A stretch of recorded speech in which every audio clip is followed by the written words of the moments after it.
ಎಲ್ರಿಗೂ ನಮಸ್ಕಾರ. ಇವತ್ತು ನಾವೊಂದು ವಿಶೇಷವಾದ ವಿಷಯದ ಬಗ್ಗೆ ಮಾತಾಡೋಣ. ಗಣೇಶನಿಗೆ ಅಂತಾನೆ ಶುರುವಾಗಿರೋ ಒಂದು ಹೊಸ ಯೂಟ್ಯೂಬ್ ಚಾನೆಲ್ನ ಮೊದಲ ಸಂದೇಶ ಹೇಗಿತ್ತು, ಆದರೆ ಹಿಂದಿನ ಆಶಯವೇನಿತ್ತು ಅಂತ ಒಳಹುಕ್ಕು ನೋಡೋಣ. ಇದು ಕೇವಲ ಒಂದು ಚಾನೆಲ್ ಶುರುವಾದ ಪ್ರಕಟಣೆ ಅಷ್ಟೇ ಅಲ್ಲ, ಅದಕ್ಕಿಂತ ತುಂಬಾನೇ ಆಳವಾದ ಅರ್ಥ ಇದರಲ್ಲಿದೆ. ಬನ್ನಿ ಶುರು ಮಾಡೋಣ. ನೋಡಿ, ಎಲ್ಲವೂ ಶುರುವಾಗೋದೇ ಈ ಒಂದು ಮಂಗಳಕರ ನುಡಿಯಿಂದ.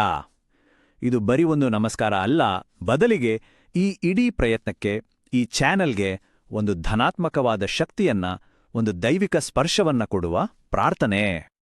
ನಮ್ಮ ಸಂಪ್ರದಾಯದಲ್ಲಿ ಗೊತ್ತಲ್ವಾ, ಯಾವುದೇ ಹೊಸ ಕೆಲಸ, ಹೊಸ ಆರಂಭ ಮಾಡಬೇಕಾದ್ರೆ ಮೊದಲು ಪೂಜೆಗೊಳ್ಳೋದು ಗಣಪತಿ. ಯಾಕಂದ್ರೆ ಅವನೇ ವಿಘ್ನ ನಿವಾರಕ. ಹಾಗೆ ಈ ಚಾನೆಲ್ ಶುರು ಮಾಡಿರೋದು ಕೂಡ ಅದೇ ಒಂದು ಒಳ್ಳೆಯ ಸಂಪ್ರದಾಯದ ಮುಂದುವರಿಕೆ. ಇದೊಂದು ಆಧುನಿಕ ಕಾಲದ ಆರಂಭಕ್ಕೆ ಪ್ರಾಚೀನ ಸಂಪ್ರದಾಯದ ಸ್ಪರ್ಶ. ಗಮನಿಸಿ, ಸಂದೇಶದ ಮೊದಲನೇ ವಾಕ್ಯದಲ್ಲೇ ಈ ಇಡೀ ಯೋಜನೆಗೆ ಒಂದು ದೈವಿಕ ಮಾರ್ಗದರ್ಶನ ಇರ್ಲಿ ಅಂತ ಶ್ರೀಗಣಪತಿಯ ಆಶೀರ್ವಾದವನ್ನ ಕೋರಲಾಗುತ್ತೆ. ಅಂದ್ರೆ ಇದು ಬರೀ ಒಂದು ಕೆಲಸದ ಆರಂಭ ಅಲ್ಲ, ಇದೊಂದು ಭಕ್ತಿಯ ಸಮರ್ಪಣೆ. ಇಲ್ಲಿ ವಿಘ್ನಹರ ಅನ್ನೋ ಪದ ಇದೆಯಲ್ಲ, ಅದರ ಬಳಕೆ ತುಂಬಾನೇ ಮುಖ್ಯ. ಗಣೇಶನಿಗೆ ಸಾವಿರಾರು ಹೆಸರು, ಆದ್ರೆ ಹೊಸ ಕೆಲಸ ಶುರು ಮಾಡುವಾಗ ವಿಘ್ನಹರ ಅಂತಾನೇ ಕರೆಯೋದು. ಯಾಕಂದ್ರೆ ಮುಂದೆ ಬರಬಹುದಾದ ಎಲ್ಲಾ ಅಡೆತಡೆಗಳನ್ನು ಆತನೇ ನಿವಾರಿಸ್ತಾನೆ ಅನ್ನೋದು ನಂಬಿಕೆ. ಅದಕ್ಕೆ ಈ ಹೆಸರು ಇಲ್ಲಿ ಪರ್ಫೆಕ್ಟ್ ಆಗಿದೆ. ಸರಿ, ಆ ದೈವಿಕ ನಂಬಿಕೆಯಿಂದ ಈಗ ನಾವು ಈ ಚಾನೆಲ್ನ ನಿಜವಾದ ಉದ್ದೇಶ, ಅದರ ಗುರಿಯೇನು ಅನ್ನೋದ್ರ ಕಡೆಗೆ ಬರೋಣ. ಪ್ರತಿಯೊಂದು ಸೃಷ್ಟಿಯ ಹಿಂದೆ ಒಂದು ಉದ್ದೇಶ ಇರಲೇಬೇಕಲ್ವಾ? ಇಲ್ಲಿ ಚಾನೆಲ್ನ ಸೃಷ್ಟಿಕರ್ತರು ಏನ್ ಹೇಳ್ತಾರೆ ಅಂದ್ರೆ, ಈ ನಮ್ಮ ಕೆಲಸ, ಈ ಚಾನೆಲ್ ಕೆಲವು ನಿರ್ದಿಷ್ಟವಾದ ಮೌಲ್ಯಗಳನ್ನ ಎಲ್ಲರ ಜೊತೆ ಹಂಚ್ಕೊಳ್ಳೋಕೆ ಒಂದು ಸಾಧನ ಆಗ್ಬೇಕು ಅಂತ ಮನಪೂರ್ವಕವಾಗಿ ಪ್ರಾರ್ಥನೆ ಮಾಡ್ತಾರೆ. ಅಂದ್ರೆ ಚಾನೆಲ್ಗೆ ಒಂದು ಸ್ಪಷ್ಟವಾದ ಧ್ಯೇಯೋದ್ದೇಶ ಇದೆ. ಹಾಗಾದರೆ ಆ ಮೌಲ್ಯಗಳು ಯಾವುವು? 3 ಮುಖ್ಯವಾದ ಸ್ತಂಭಗಳು. 1 ಸತ್ಯ, 2 ಜ್ಞಾನ ಮತ್ತು 3 ಸಕಾರಾತ್ಮಕ ಚಿಂತನೆಗಳು. ಅಂದ್ರೆ ಈ ಚಾನೆಲ್ನಲ್ಲಿ ಬರುವ ಎಲ್ಲಾ ವಿಷಯಗಳು ಈ 3 ತತ್ವಗಳ ಸುತ್ತಾನೆ ಇರುತ್ತೆ ಅಂತ ಸ್ಪಷ್ಟವಾಗಿ ಹೇಳಿದ್ದಾರೆ. ತಮ್ಮ ಗುರಿಯನ್ನ ಹೇಳಿದ ನಂತರ ಅವರು ಅಲ್ಲಿಗೆ ನಿಲ್ಲಿಸೋದಿಲ್ಲ. ಬದಲಿಗೆ ಒಂದು ಶ್ಲೋಕದ ಮೂಲಕ ತಮ್ಮ ಭಕ್ತಿಯನ್ನ, ತಮ್ಮ ಸಮರ್ಪಣೆಯನ್ನ ದೇವರಿಗೆ ಅರ್ಪಣೆ ಮಾಡುತ್ತಾರೆ. ಇದು ನಿಜಕ್ಕೂ ಒಂದು ಸುಂದರವಾದ ನಿವೇದನೆ. ಈ ಶ್ಲೋಕವನ್ನ ಆಳವಾಗಿ ನೋಡೋಕ್ಕಿಂತ ಮುಂಚೆ ಒಮ್ಮೆ ಸುಮ್ಮನೆ ಗಮನಿಸಿ. ಪ್ರತಿಯೊಂದು ಸಾಲೋ ಒಬ್ಬೊಬ್ಬ ದೇವತೆಗೆ ಒಂದೊಂದು ನಿರ್ದಿಷ್ಟ ಕಾರಣಕ್ಕಾಗಿ ಮಾಡಿರೋ ಪ್ರಾರ್ಥನೆ. ಎಷ್ಟು ಚೆನ್ನಾಗಿ ರಚಿಸಿದ್ದಾರೆ ನೋಡಿ. ಅಂದ್ರೆ ಇದರ ಅರ್ಥ ಏನ್ ಗೊತ್ತಾ?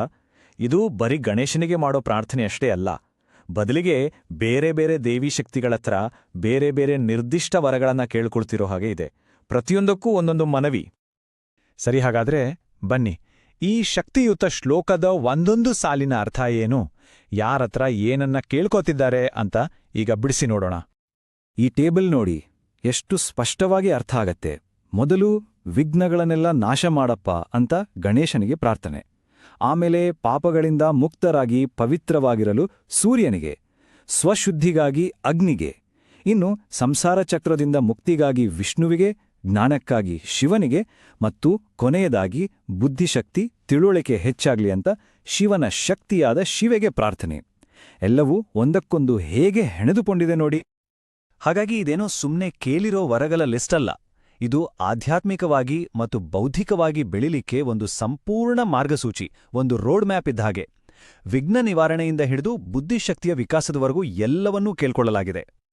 ಕೊನೆಗೆ ಇಡೀ ಪ್ರಾರ್ಥನೆ ಮತ್ತು ಸಮರ್ಪಣೆಗೆ ಒಂದು ಸಂಭ್ರಮದ ಮುಕ್ತಾಯ. ಗಣಪತಿ ಬಪ್ಪ ಮೋರ್ಯ ಅನ್ನೋ ಈ ಜಯಘೋಷ ಎಲ್ಲವೂ ಮಂಗಳಕರವಾಗಿ ನಡೆಯುತ್ತೆ ಅನ್ನೋ ಒಂದು ಭರವಸೆಯನ್ನ ಕೊಡುತ್ತೆ. ಕೊನೆಯದಾಗಿ ಇದೆಲ್ಲ ನಮಗೆ ಒಂದು ಪ್ರಶ್ನೆನ ಕೇಳುತ್ತೆ. ನಾವು ಯಾವುದೇ ಹೊಸ ಕೆಲಸವನ್ನ ಶುರು ಮಾಡುವಾಗ ನಮ್ಮ ಉದ್ದೇಶಗಳು ಇಷ್ಟು ಸ್ಪಷ್ಟವಾಗಿ, ಇಷ್ಟು ಶ್ರೇಷ್ಠವಾಗಿದ್ರೆ ಅದರ ಶಕ್ತಿ ಎಷ್ಟಿರುತ್ತೆ? ಇದು ಬರೀ ಈ ಚಾನೆಲ್ಗೆ ಸಂಬಂಧಪಟ್ಟಿದ್ದಲ್ಲ, ನಮ್ಮೆಲ್ಲರ ಜೀವನದ ಹೊಸ ಆರಂಭಗಳಿಗೂ ಅನ್ವಯಿಸುತ್ತೆ ಅಲ್ವಾ? ಯೋಚನೆ ಮಾಡಬೇಕಾದ ವಿಷಯ ಇದು. ಎಲ್ರಿಗೂ ನಮಸ್ಕಾರ. ಇವತ್ತು ನಾವೊಂದು ವಿಶೇಷವಾದ ವಿಷಯದ ಬಗ್ಗೆ ಮಾತಾಡೋಣ.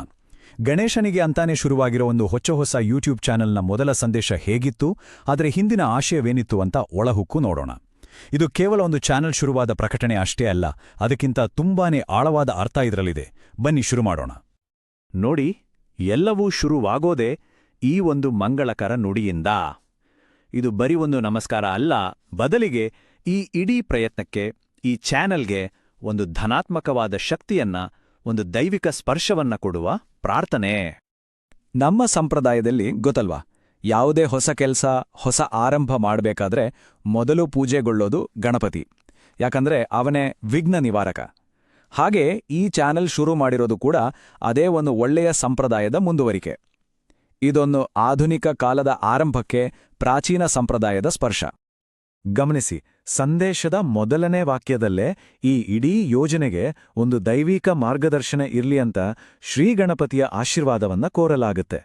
ಅಂದ್ರೆ ಇದು ಬರೀ ಒಂದು ಕೆಲಸದ ಆರಂಭ ಅಲ್ಲ, ಇದೊಂದು ಭಕ್ತಿಯ ಸಮರ್ಪಣೆ. ಇಲ್ಲಿ ವಿಘ್ನಹರ ಅನ್ನೋ ಪದ ಇದೆಯಲ್ಲ, ಅದರ ಬಳಕೆ ತುಂಬಾನೇ ಮುಖ್ಯ. ಗಣೇಶನಿಗೆ ಸಾವಿರಾರು ಹೆಸರು, ಆದ್ರೆ ಹೊಸ ಕೆಲಸ ಶುರು ಮಾಡುವಾಗ ವಿಘ್ನಹರ ಅಂತಾನೇ ಕರೆಯೋದು. ಯಾಕಂದ್ರೆ ಮುಂದೆ ಬರಬಹುದಾದ ಎಲ್ಲಾ ಅಡೆತಡೆಗಳನ್ನು ಆತನೇ ನಿವಾರಿಸ್ತಾನೆ ಅನ್ನೋದು ನಂಬಿಕೆ. ಅದಕ್ಕೆ ಈ ಹೆಸರು ಇಲ್ಲಿ ಪರ್ಫೆಕ್ಟ್ ಆಗಿದೆ. ಸರಿ, ಆ ದೈವಿಕ ನಂಬಿಕೆಯಿಂದ ಈಗ ನಾವು ಈ ಚಾನೆಲ್ನ ನಿಜವಾದ ಉದ್ದೇಶ, ಅದರ ಗುರಿ ಏನು ಅನ್ನೋದ್ರ ಕಡೆಗೆ ಬರೋಣ.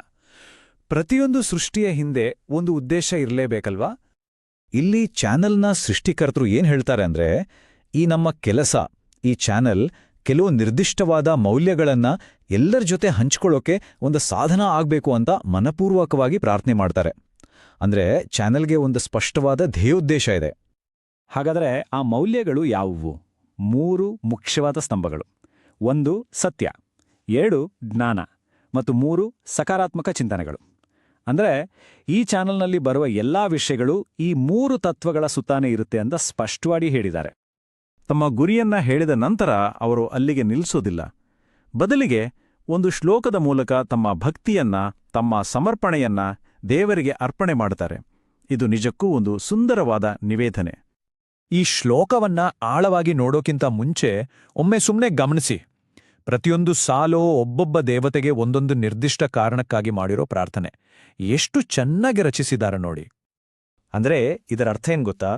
ಇದು ಬರೀ ಗಣೇಶನಿಗೆ ಮಾಡೋ ಪ್ರಾರ್ಥನೆ ಅಷ್ಟೇ ಅಲ್ಲ, ಬದಲಿಗೆ ಬೇರೆ ಬೇರೆ ದೇವಿ ಶಕ್ತಿಗಳತ್ರ ಬೇರೆ ಬೇರೆ ನಿರ್ದಿಷ್ಟ ವರಗಳನ್ನ ಕೇಳ್ಕೊಳ್ತಿರೋ ಹಾಗೆ ಇದೆ. ಪ್ರತಿಯೊಂದಕ್ಕೂ ಒಂದೊಂದು ಮನವಿ. ಸರಿ, ಹಾಗಾದ್ರೆ ಬನ್ನಿ ಈ ಶಕ್ತಿಯುತ ಶ್ಲೋಕದ ಒಂದೊಂದು ಸಾಲಿನ ಅರ್ಥ ಏನು, ಯಾರತ್ರ ಏನನ್ನ ಕೇಳ್ಕೋತಿದ್ದಾರೆ ಅಂತ ಈಗ ಬಿಡಿಸಿ ನೋಡೋಣ. ಈ ಟೇಬಲ್ ನೋಡಿ, ಎಷ್ಟು ಸ್ಪಷ್ಟವಾಗಿ ಅರ್ಥ ಆಗತ್ತೆ. ಮೊದಲು ವಿಘ್ನಗಳನ್ನೆಲ್ಲ ನಾಶ ಮಾಡಪ್ಪ ಅಂತ ಗಣೇಶನಿಗೆ ಪ್ರಾರ್ಥನೆ. ಆಮೇಲೆ ಪಾಪಗಳಿಂದ ಮುಕ್ತರಾಗಿ ಪವಿತ್ರವಾಗಿರಲು ಸೂರ್ಯನಿಗೆ, ಸ್ವಶುದ್ಧಿಗಾಗಿ ಅಗ್ನಿಗೆ, ಇನ್ನು ಸಂಸಾರ ಚಕ್ರದಿಂದ ಮುಕ್ತಿಗಾಗಿ ವಿಷ್ಣುವಿಗೆ, ಜ್ಞಾನಕ್ಕಾಗಿ ಶಿವನಿಗೆ ಮತ್ತು ಕೊನೆಯದಾಗಿ ಬುದ್ಧಿಶಕ್ತಿ, ತಿಳುವಳಿಕೆ ಹೆಚ್ಚಾಗ್ಲಿ ಅಂತ ಶಿವನ ಶಕ್ತಿಯಾದ ಶಿವೆಗೆ ಪ್ರಾರ್ಥನೆ. ಎಲ್ಲವೂ ಒಂದಕ್ಕೊಂದು ಹೇಗೆ ಹೆಣೆದುಕೊಂಡಿದೆ ನೋಡಿ.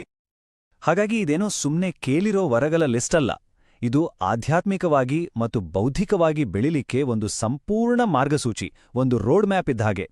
ವಿಘ್ನ ನಿವಾರಣೆಯಿಂದ ಹಿಡಿದು ಬುದ್ಧಿಶಕ್ತಿಯ ವಿಕಾಸದವರೆಗೂ ಎಲ್ಲವನ್ನೂ ಕೇಳ್ಕೊಳ್ಳಲಾಗಿದೆ. ಕೊನೆಗೆ ಇಡೀ ಪ್ರಾರ್ಥನೆ ಮತ್ತು ಸಮರ್ಪಣೆಗೆ ಒಂದು ಸಂಭ್ರಮದ ಮುಕ್ತಾಯ. ಗಣಪತಿ ಬಪ್ಪ ಮೋರ್ಯ ಅನ್ನೋ ಈ ಜಯಘೋಷ ಎಲ್ಲವೂ ಮಂಗಳಕರವಾಗಿ ನಡೆಯುತ್ತೆ ಅನ್ನೋ ಒಂದು ಭರವಸೆಯನ್ನ ಕೊಡುತ್ತೆ. ಕೊನೆಯದಾಗಿ ಇದೆಲ್ಲ ನಮಗೆ ಒಂದು ಪ್ರಶ್ನೆನ ಕೇಳುತ್ತೆ. ನಾವು ಯಾವುದೇ ಹೊಸ ಕೆಲಸವನ್ನ ಶುರು ಮಾಡುವಾಗ ನಮ್ಮ ಉದ್ದೇಶಗಳು ಇಷ್ಟು ಸ್ಪಷ್ಟವಾಗಿ, ಇಷ್ಟು ಶ್ರೇಷ್ಠವಾಗಿದ್ರೆ ಅದರ ಶಕ್ತಿ ಎಷ್ಟಿರುತ್ತೆ? ಇದು ಬರೀ ಈ ಚಾನೆಲ್ಗೆ ಸಂಬಂಧಪಟ್ಟಿದ್ದಲ್ಲ, ನಮ್ಮೆಲ್ಲರ ಜೀವನದ ಹೊಸ ಆರಂಭಗಳಿಗೂ ಅನ್ವಯಿಸುತ್ತೆ ಅಲ್ವಾ? ಯೋಚನೆ ಮಾಡಬೇಕಾದ ವಿಷಯ ಇದು.